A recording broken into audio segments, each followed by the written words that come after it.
Hola. Hola. Sí, estábamos hablando, me estabas comentando que los propietarios pueden ser así como IBM Mainframes, esos propietarios. Eh, Claro, sí, sí, sí. Lo que pasa es que con la evolución de los sistemas abiertos, en los propietarios como IBM tuvieron que incorporar las redes abiertas como TCP/IP. ¿Mm? Pero durante mucho tiempo los sistemas propietarios de IBM usaban arquitectura de red SNA. entiendo, es como, o sea, esos sistemas operativos son los que usan EBCDIC, lo que vimos en la organización de computador y todos esos. Sí, digamos que hay que distinguir lo que es el sistema operativo de lo que es la arquitectura de red en la cual, digamos, trabaja ese host, ese computador. Eh, digamos, hoy por hoy prácticamente no existen más las soluciones de red propietarias porque obviamente ningún usuario está dispuesto a comprar esa solución que lo ata a un proveedor y justamente le encarece mucho la solución.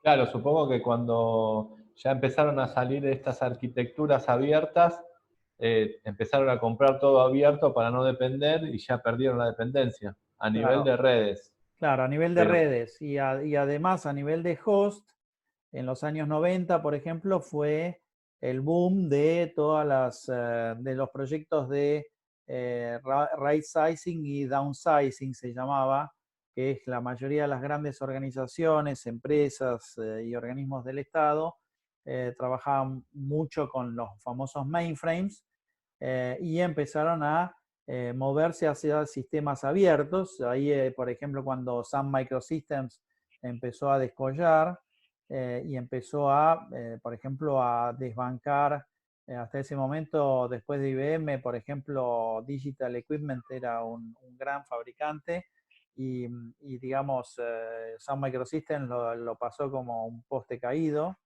Yo justamente trabajé en Sun Microsystems 3 años en París, del 89 al 92. Era la época del boom, digamos, de los sistemas abiertos. En el caso, además de Sun Microsystems, de los sistemas RISC. Entonces, las plataformas Spark de Sun desplazaban a las plataformas CISC en ese momento. Lo que pasa es que lo que sucedió después es que con la mejora de los niveles de integración, digamos, los CISC volvieron un poco a estar de moda, pero simplemente porque, digamos, la tecnología de integración se los permitió, eh, porque hasta ese momento estaban siendo desplazados, digamos, fuertemente por las tecnologías RISC. Igualmente, digamos, fue toda una competencia entre sistemas CISC y RISC, competencia entre sistemas propietarios como los hosts y las soluciones propietarias de IBM y los sistemas abiertos basados en Unix. Eh, digamos, todo eso fue una época bastante de mucha ebullición hasta que promediando los años 90, todos los fabricantes como IBM, primero los otros fueron quedando en el camino, digamos, algunos desaparecieron, Digital desapareció, es decir, fue comprado, ya ni me acuerdo ahora por quién, pero creo que terminó, digamos, comprado por... Eh, estaba lo de Cray, que eran unos hipercomputadores muy interesantes de cálculo. Eh, Fue comprado por Tricom, ya ni me acuerdo todas las fusiones que hubo, hasta que finalmente terminaron en manos de Hewlett Packard. Es decir, digamos, todo esto también, por eso también era importante que ustedes entiendan que el concepto de sistema abierto es un concepto que está ligado al modelo de negocio que hay detrás. El modelo de negocio le quita poder al fabricante y le da poder, un poco más de poder, no digo mucho poder, pero un poco más de poder al cliente. Es como que el cliente empieza a poder elegir, digamos, mayor variedad de soluciones y a un precio más accesible para él, ¿ah? Con este concepto de modelo de computacional abierto, tanto a nivel de host como a nivel de red. Bueno, no Claro, eso es sé. interesante para el cliente, pero ¿existe algunas características a nivel del protocolo que los fabricantes hacían mejor y en el sistema abierto se pierde? Y en parte, vos fíjate que todo lo que hacía IBM en el host era muy bueno, era muy bueno. La calidad no era el problema de IBM, el problema de IBM era el precio. Todos los sistemas Unix que vinieron después para ir reemplazando en esos proyectos de right sizing y de downsizing de los equipos de IBM, no es que eran mejores porque tenían mejor calidad, sino porque eran mejores porque eran muchísimo más baratos. Podían hacer lo mismo que hacían los equipos de IBM, pero por la cuarta parte, por la décima parte del precio. Entonces, obviamente, los clientes, sobre todo porque detrás de eso está el problema de no solo me impacta mucho en el precio, digamos, en cuanto a mi partida presupuestaria que me come, sino que además no me permite crecer, porque cuando yo quiero crecer, tengo que hacer una gran inversión en expansión de capacidad de procesamiento, de capacidad de almacenamiento, de capacidad, digamos, de memoria, etcétera. Entonces, ese tipo de cuestiones ustedes tienen que acostumbrarse a tratar de entenderlas. Es decir, no es fácil porque nosotros como ingenieros tendemos a pensar que todo se dirime en el terreno de la tecnología, de lo técnico. No, no, no, señores. Nuestra tecnología tiene mucho que ver con, con la economía, con los modelos, digamos, comerciales, modelos de negocios. Y obviamente toda esa tendencia que hubo en los años 90 le quitó poder a empresas como IBM para distribuírselo un poco a todas las empresas que hasta ese momento eran muy dependientes de IBM.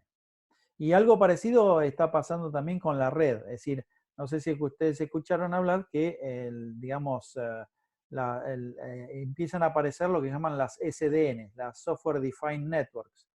En realidad es toda una movida para que en la caja del sistema intermediario podamos empezar a ejecutar aplicaciones de cualquier fabricante.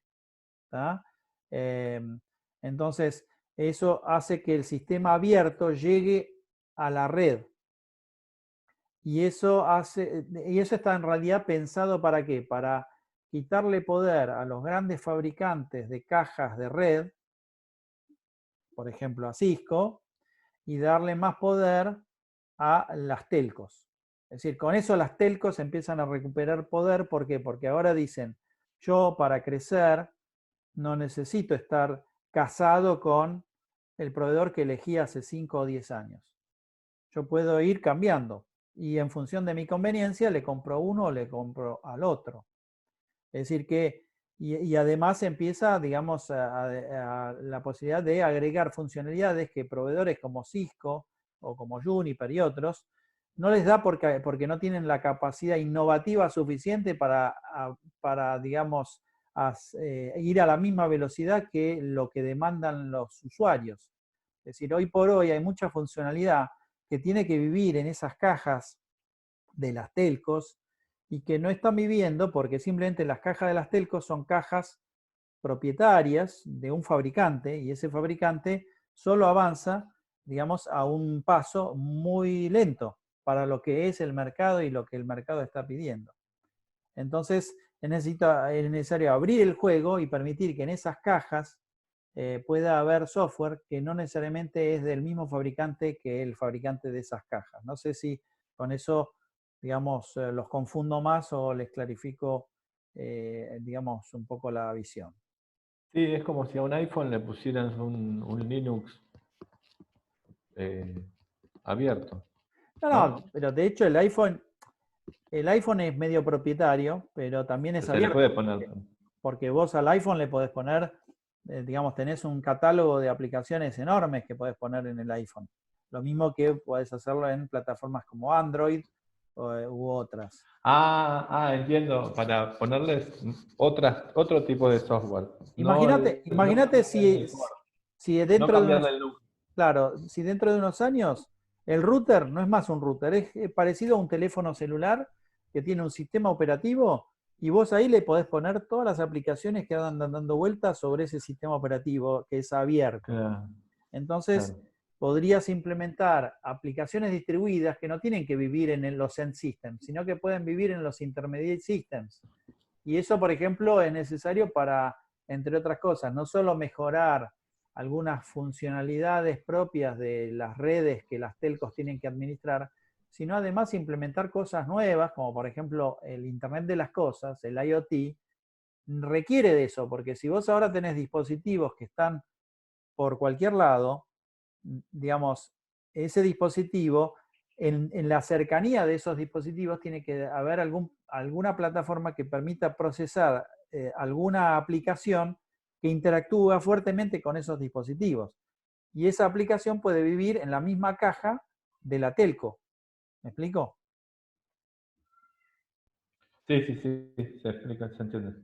Bueno, digamos, retomamos un poco el hilo de la presentación. Voy a ver si comparto entonces la aplicación, no, mi pantalla, y vamos a la presentación PowerPoint. Acá simplemente, bueno, reproduzco el audio porque seguramente hay cosas que ya digo ahí y ustedes además, ese audio es el mismo que tienen en el video que tienen disponible en YouTube.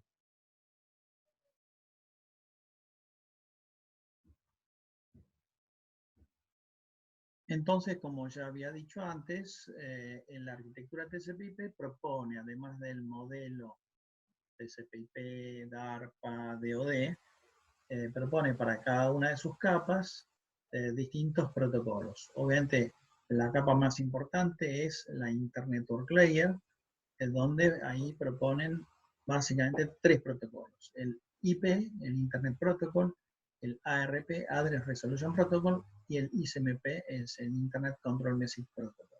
Entonces el IP es el protocolo ruteado que lleva los datos desde un sistema extremo al otro, pasando por sistemas intermediarios que llamamos routers o gateways IP, y utiliza técnicas de direccionamiento lógico, de ruteo y de fragmentación y reensamblado.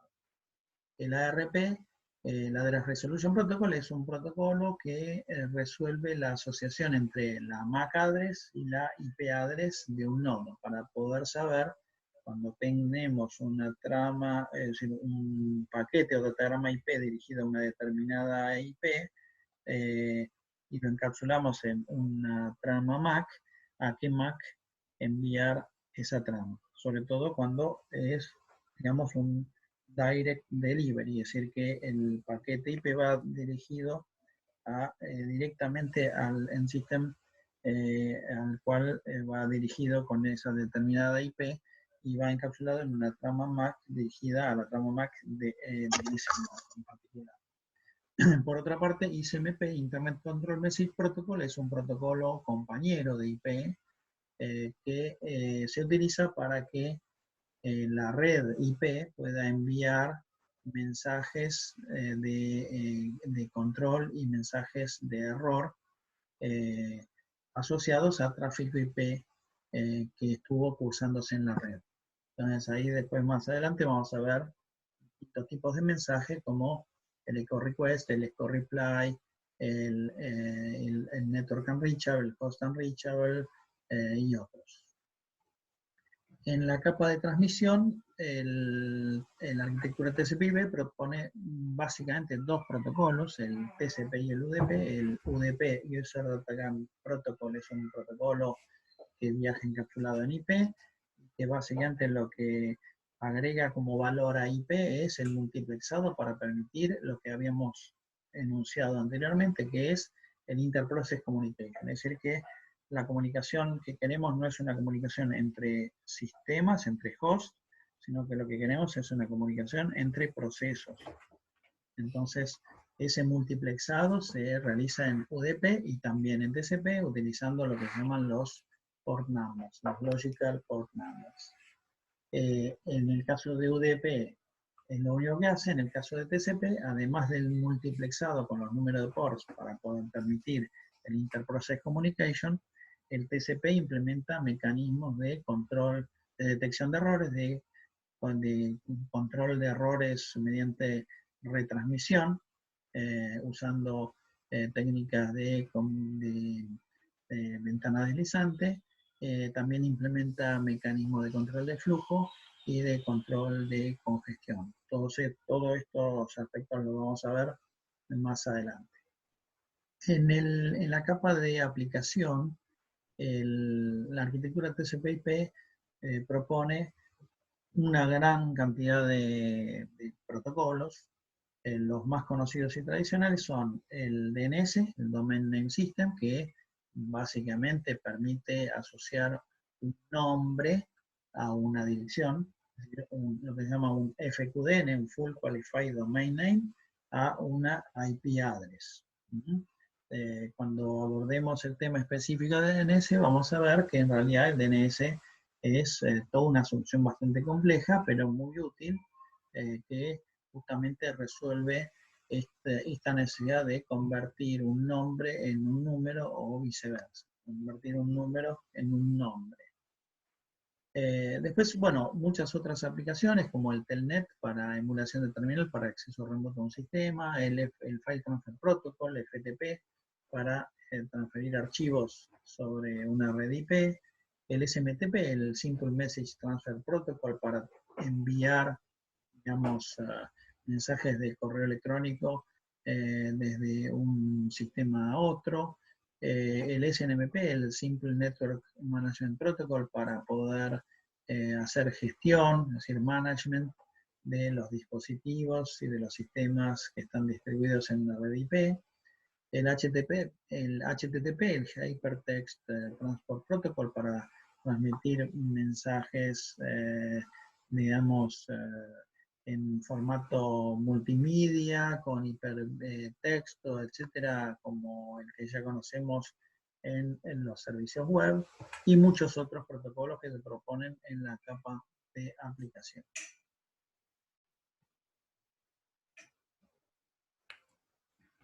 Bueno, más adelante iremos, digamos, abordando un poco todo esto. Creo que esta filmina, digamos, lo único que hace es hablar un poco más de lo mismo. Podemos repasar por las dudas. A ver. Entonces esto es simplemente para repasar las siglas y digamos, qué significa cada sigla. Entonces el IP Internet Protocol de capa de Internet Network de DARPA o Network de OSI. El ARP, que es el Address Resolution Protocol, protocolo propuesto para resolver la asociación entre una dirección IP y una MAC address. El ICMP, que es el Internet Control Message Protocol, para digamos, atender las necesidades de notificar errores que se produzcan en las redes IP en el reenvío que se produce de los rutagramas IP en cada uno de los routers. El TCP, el Transmission Control Protocol, que es un protocolo de capa de transmisión o de transporte, que hace un control fuerte de errores, de secuencia, de flujo. Y el UDP, que es un protocolo, el User Datagram Protocol, que es un protocolo también de nivel de transmisión, pero que solo implementa el multiplexado con los port NAT.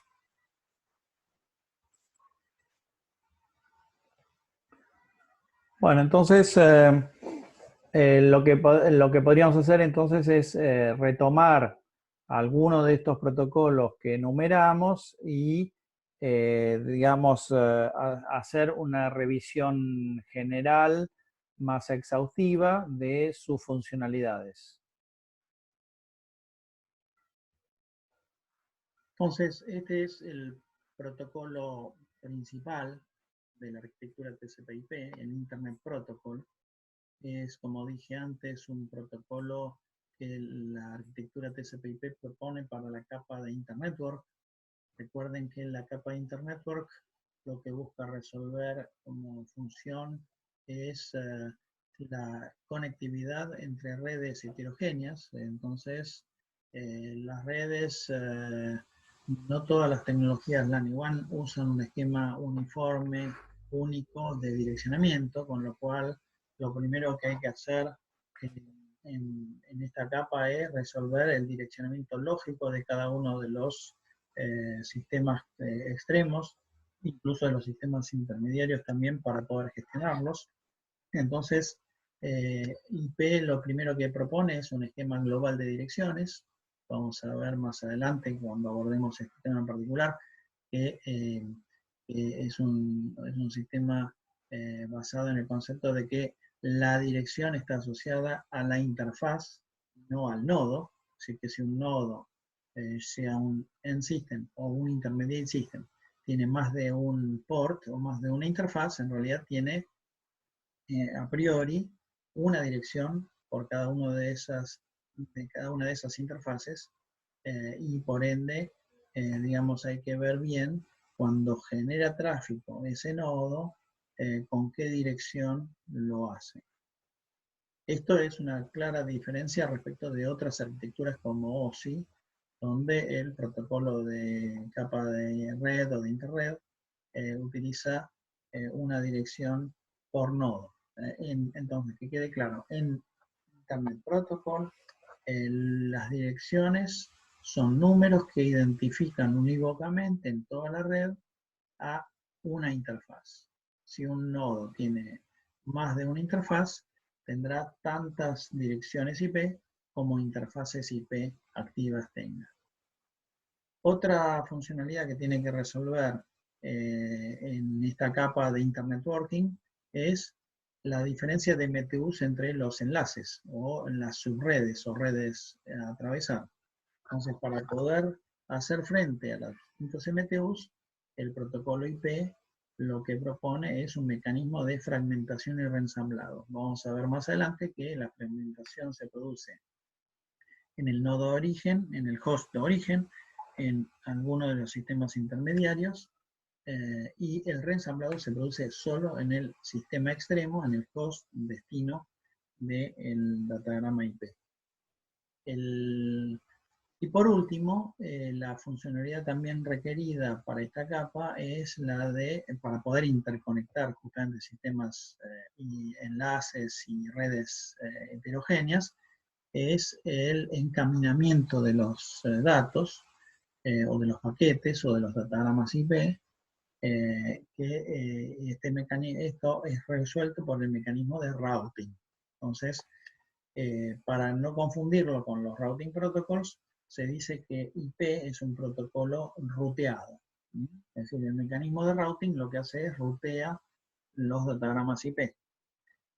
Pero el mecanismo de routing obviamente es un mecanismo propio de IP. El mecanismo de routing digamos, se implementa no solo en los routers, sino también en los end systems, en los hosts.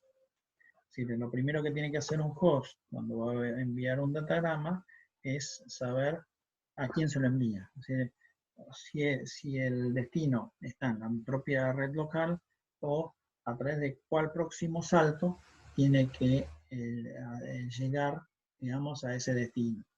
Entonces vamos a ver que las tablas de ruteo existen no solo en los routers, sino también en los hosts, que aunque esos hosts tengan una sola interfaz por la que despachar y recibir datagramas IP. Entonces, recordemos, las tres funcionalidades principales de IP son direccionamiento, fragmentación reensamblado y routing. No sé si quiere aprovechar alguien para hacer alguna consulta de lo que estuvimos repasando. Pasa una consulta de los modelos que me quedó flotando, digamos. Sí. Me acuerdo que me quedó de comunicación de datos que, por ejemplo, el hub trabajaba en la capa física. Sí. Después venía el switch que estaba en el data link y el router en la capa network. Sí. ¿Eso está bien dicho o hay que aplicarlo al DARPA también? No, fíjate, digamos, ya que estamos, voy en esta misma presentación. Entonces, rompemos la secuencia de las presentaciones y venía después. Sí, pero no te preocupes. Porque es más, estaba dudando si presentarlo o no. Pero, digamos, viene bien tu pregunta. Entonces vamos a repasar estos conceptos. Es decir, nosotros tenemos un end system que se comunica con otro end system a través de 0, 1 o más sistemas intermediarios. Cuando ese sistema trabaja en capa física, digamos, se lo llama repeater. Entonces vamos a ver justamente la diferencia entre un repeater, un bridge o switch y un router, e incluso un proxy. ¿Tá?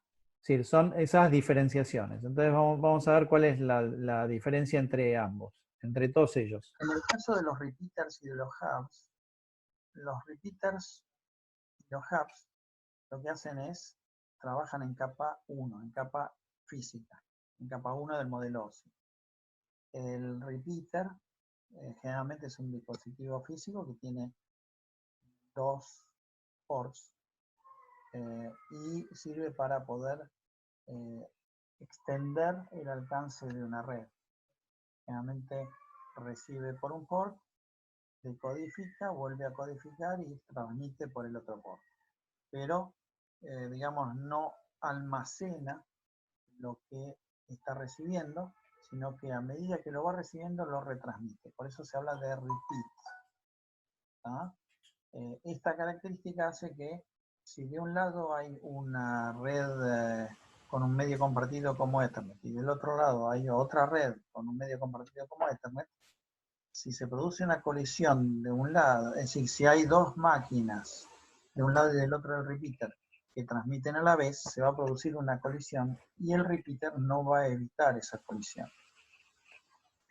Y la diferencia entre un repeater y un hub es que generalmente el hub es un equipo concentrador para poder, digamos, conectar gran cantidad de dispositivos a la red, utilizando, por ejemplo, típicamente medios de transmisión como el par trenzado o la fibra óptica o incluso el cable coaxial.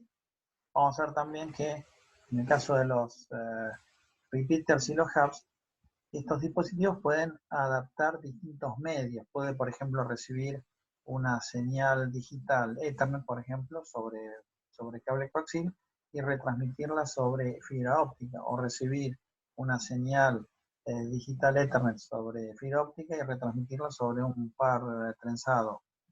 Lo que no va a poder hacer es evitar colisiones ni adaptar velocidades. Siempre va a recibir a una velocidad, va a tener que retransmitir forzosamente a la misma velocidad.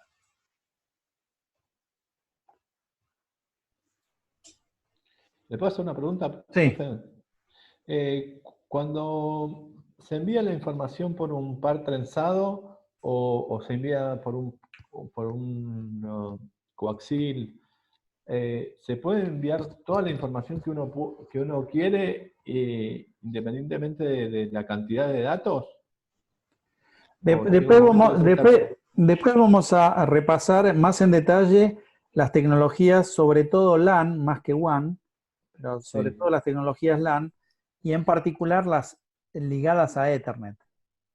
¿Ah? Es decir, mencionamos otras tecnologías LAN como Token Ring, como FDDI, como ATM LAN Emulation, pero digamos, la enunciamos y nada más. Pero sí vamos a retomar una revisión, viste, más detallada de tecnología LAN Ethernet, eso en particular. Y tal vez incluso empecemos hoy mismo con algún repaso, un primer repaso. Eso tal vez te va a clarificar un poco este concepto. Pero digamos, sigamos viendo la diferencia entre... Lo que pasa es que hay cosas que ustedes, si las entienden hoy, es porque algo ya sabían. Pero para entenderlas mejor van a tener que terminar de ver cosas que vamos a ver en las próximas clases. ¿Ah? Perfecto. Por eso esto de los dispositivos de Internetworking lo vamos a retomar en una clase al final de la asignatura, de la materia, porque lo van a poder entender mejor en todos sus aspectos cuando veamos otros temas. ¿Ah? Otros temas. Entonces, veamos, por ejemplo, la diferencia entre el repeater y el bridge o switch, o LAN switch, por ejemplo. Los bridges y los LAN switches son dispositivos que trabajan entonces más bien en capa 2. Es decir, el Internetworking, el forwarding, lo hacen en la capa 2. Entonces estos dispositivos lo que hacen es reciben por un port, decodifican, digamos, reciben y almacenan toda la trama de capa 2 y después esa trama la reenvían y la recodifican por otro port. Es decir que, a diferencia del repeater, en este caso se recibe toda la PDU, toda la trama de capa 2, y una vez que se recibió, se reenvía. Es decir, este mecanismo se lo llama Store and Forward. Es decir, se almacena y se reenvía. Ese Store and Forward es el que permite que, por un lado, se adapten velocidades. Por ejemplo, yo puedo recibir a 10 megabits y retransmitir a 256 kilobits. Entonces, esto fue uno de los primeros mecanismos que se usó para hacer bridging y establecer comunicación LAN to LAN a través de un enlace WAN de baja velocidad. Lo que se hacía es, se recibía, digamos, la trama MAC a 10 megabits. Una vez que se decodificaba y se tenía almacenada la trama MAC, se encapsulaba la trama MAC en una trama HDLC, por ejemplo, y se enviaba por un enlace WAN a 256 kilobits por segundo. Del otro lado se recibía por un enlace WAN a 256 kilobits por segundo, se desencapsulaba la trama MAC de adentro del payload de la trama HDLC y esa trama MAC se enviaba por en la otra LAN, digamos, a 10 megabits. Entonces ahí vemos que el bridging, al hacer el store and forward, permite la adaptación de velocidades. Además, si por ejemplo tuviésemos LAN switching, ¿qué significa LAN switching? El LAN switch es como un hub, pero que hace bridging. ¿Tá? Tiene muchas puertas, tiene muchos nodos, cada uno conectado por ejemplo, por un enlace de 2 pares trenzados, 2 pares UTP. Entonces, si yo quiero recibir, digamos, una trama por un port y reenviarla por el otro, lo que puedo hacer es la recibo, la almaceno y la retransmito. Entonces eso ya de por sí permite que el switch tenga distintas velocidades, ports de 10 megas, ports de 100 megas, ports de 1 giga. Por otra parte, al hacer el store and forward, puedo, digamos, tener un tráfico agregado en ese dispositivo mucho mayor que el de capacidad del canal. Si, por ejemplo, en el hub, si yo tengo n ports de 10 megas en un hub, el tráfico agregado nunca va a poder superar los 10 megas, la capacidad del canal de cada uno de los ports. Pero si yo tengo un switch, por más que todos los ports sean de 10 megas, yo podría tener que, si el bus interno del switch lo permite, podría tener un tráfico agregado equivalente a n veces los 10 megas, donde n es la cantidad de ports.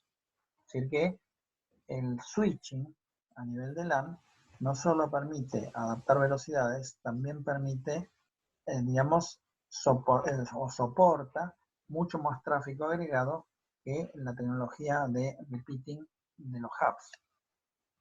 Y además permite distintos ports, tener ports de distintas velocidades, de 10 megas, de 100 megas, de 1 giga.